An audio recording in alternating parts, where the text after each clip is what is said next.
Bismillahirrahmanirrahim. Sifat anu nomor ka-10 tina sifat anu wajib di Allah nyaeta sifat hayat hartosna hirup Allah.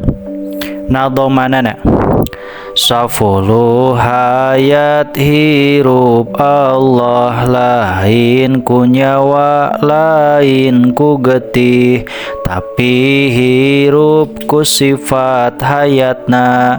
Muhal Allah ta'ala maot, ari dalil anu nudukeun kana hayat Allah ta'ala.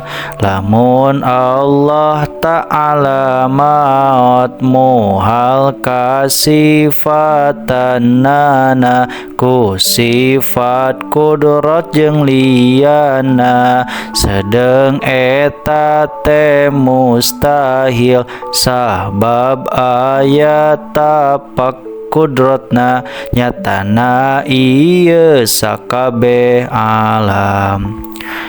Dalil aklina nyaeta annahu laukana mayitan lam yakun qadiran wala muridan wala aliman wa huwa muhalun. Hartosna lamun Allah maot, tangtu Allah henteu kawasa, henteu kersa, henteu uninga, sedengkeun eta teh mustahil.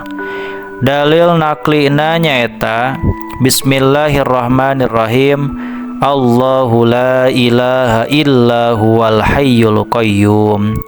Surah Al-Baqarah ayat 255.